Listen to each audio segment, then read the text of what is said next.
Hey y'all, I am getting started on my Thanksgiving dinner. I have my collard greens, my baked macaroni and cheese, and I also made some candy yams. So to start, we're going to start on those greens. I added some olive oil, about 2 tablespoons of olive oil in a pot with some diced onions. And I'm just going to saute those around for about 1 to 2 minutes on medium low heat. Now after that, I'm gonna go ahead and take my smoked turkey leg and put it in the pot. I'm gonna go ahead and add about 6 to 8 cups of water instead of chicken broth. I'm gonna use water and make my own pot liquor. Gonna add some chicken bouillon, about a tablespoon or so, to the pot, and that's gonna add all that flavor, especially when the flavor from the smoked turkey leg releases. It's gonna be so good. So add that to the pot. Now I'm also gonna go in with some crushed red pepper. Not a lot, but we're just gonna add some of that. We'll also add some later. So that's chicken bouillon, crushed red pepper flakes. We're gonna add some garlic powder, onion powder, and some black pepper. Now, this is just going to be our base for us to go ahead and boil that turkey leg down. So, all of that is going to create a flavorful pot liquor. Now, once you've added those seasonings, you're going to go ahead and mix it up. You don't have to do much, just mix it up. Make sure that all of the seasonings aren't, sitting at the bottom of the pot. Mix them up, and it should look like that. Keep in mind that this is not all of our collards. I literally have about, I want to say 3 or 4 pounds of collard greens. We're going to let the turkey leg boil down first, and then we'll go in with the collard greens. So we'll let that boil for about an hour or until it's basically falling off the bone. Now while the turkey leg is boiling, we're going to go ahead and start on our baked macaroni and cheese. Y'all know I have my same old baked macaroni and cheese video. We add a little bit of oil to the pot, and we're also going to add some chicken bouillon to flavor the pasta. So we're going to add about a tablespoon of that chicken bouillon powder, and once it comes to a boil, we're going to add our elbow macaroni noodles. And for this, I'm doubling my original recipe because I'm going to be making a larger amount of baked macaroni and cheese. So I'm going to make it for about 20 people. And this is for Thanksgiving. So once that water is boiling, we're going to go ahead and add that pasta in there. And as soon as you add it in, make sure you stir it from the bottom so that it doesn't sit down there and stick and burn. So stir it from the bottom, and after you do that, then you're just going to leave it alone and let it boil for about 7 minutes or until al dente. You don't want to overcook those noodles. Now I'm just going to check on the turkey. I did turn the heat down, but it has been cooking for a while. So when I notice that the water is kind of boiling out, I'm going to add some more. And you want to keep it to where it's almost covering the turkey leg. We're going to turn that heat back up to medium and let it continue to boil for the rest of the hour. Now our pasta is done. All it took was about 7 minutes. You don't want them to be overcooked and slimy and very soft and chewy, okay? Because it's going to continue to cook when you put them in the oven to bake your baked macaroni and cheese. So about 6 or 7 minutes is good. We're going to automatically, as soon as we take it off that heat, we're going to add our butter. Okay, we're going to go ahead and add our butter. And remember, I doubled this recipe. So I'm going to use a stick of butter. The heat is off. Just stir that around until the butter melts. Now I'm just going to add about 2 pinches of salt, pepper, and that's going to add a little bit of flavor to that as well. I'm going to go in with 2 bags of this 4-state cheddar cheese, and that's by Sargento. It's one of my favorites. So if you are not shredding your own cheese like me, this is a cheese brand that I definitely recommend. 4-state cheddar. I'm also going to add some cubes of cheese. That's just, to add a little bit more texture in there. Remember to taste it throughout the process too, because it tastes so good.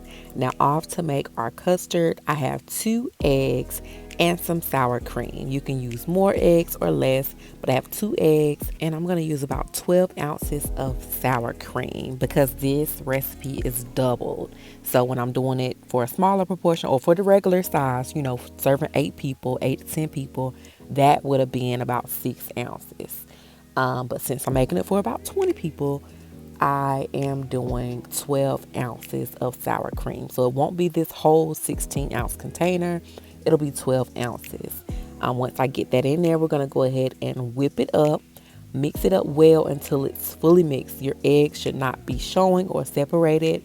Go ahead and whisk that together until smooth. Now, I know a lot of people like to make a roux and, cheese sauce and different things, but if you haven't tried a custard, I highly recommend you do. This adds such a creamy texture to my baked macaroni and cheese that I have been making for years. So go ahead and add that custard in there and mix it up. Make sure not to mash your noodles, but it should be fine because remember, we did not overcook those noodles. So add that custard and mix it around. Now, something else that I like to add is 1 can of the Campbell's cheddar cheese soup. So I added one of those, and I'm also going to go in with some heavy whipping cream. I'm going to add 2 cups of heavy whipping cream. There's one, and I also added a 2nd cup of heavy whipping cream because our recipe, remember, is double to feed 20. So I have that, 2 cups of heavy whipping cream, 1 can of Campbell cheddar cheese soup. And you don't have to add that, but I do. And it's always good. Now after that, we're going to transfer this into a greased baking dish. Now this dish is very large and very heavy. It probably can feed more than 20 people. So I'm just adding it evenly. I'm going to put 1 layer of the mac down, and then I'm going to go in with a light layer of the Sargento 4-stage cheddar cheese blend.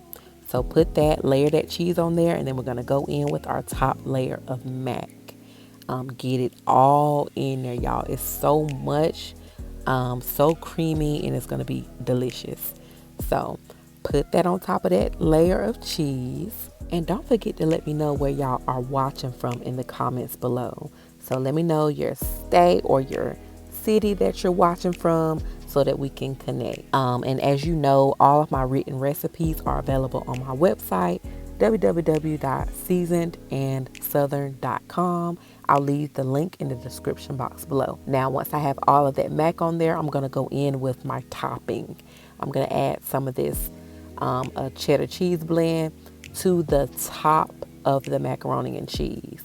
Now, you could use any kind of cheese that you like, but as you can see, I'm using this. It's a thick cut. I love a thick cut cheese. I'm going to sprinkle it with some paprika, and that's that. I can also add a little bit of parsley on there as well. But that is what we're looking like. We're going to bake it in a preheated oven on 350 for 30 minutes covered. And then we're going to take the foil off and bake it again. Now that turkey was falling off the bone, so I took the bone out and I'm adding my fresh, clean collards. Add that turkey back in there as well and add some more collards. We're just going to pile it on in there as it cooks down. So we're adding all of our collards and adding those same seasonings, y'all. That chicken bouillon, red pepper flakes, garlic powder, pepper. Add those in there and mix it around so that it gets fully covered. Now remember, I have about 3 or 4 pounds of collards. So as it cooks down, I'm rotating the cooked part to the top and adding more collards in there because I want to go ahead and cook them all at the same time. You see those little onions in there? So we're going to cook all those collards up, and now we're going to put that lid on and let it cook some more for about an hour. Now after 30 minutes of the mac, we're going to slip that foil off and allow it to cook for about 20 more minutes or until golden brown. And when it comes out, that is what it looks like, y'all. So pretty, so cheesy. I can't even break into it right now. It's way too hot. But this is the go-to mac recipe. I also end up doing some candied yams, getting those out of the way. My candied yam recipe is amazing, y'all. I use 100% pure maple, which just elevates the flavor in those yams. Popping those in the oven and they get so candied and good. You have to try them if you haven't. Now once the greens are done, after about an hour and a half, I added a little bit of sugar to top it off, and no, it won't make it sweet. Add that. Some people add a little dash of vinegar as well, or hot sauce. Do what you do. This is what I do, and it turns out amazing every time, y'all. Thank y'all for watching, and I'll be back for part 2.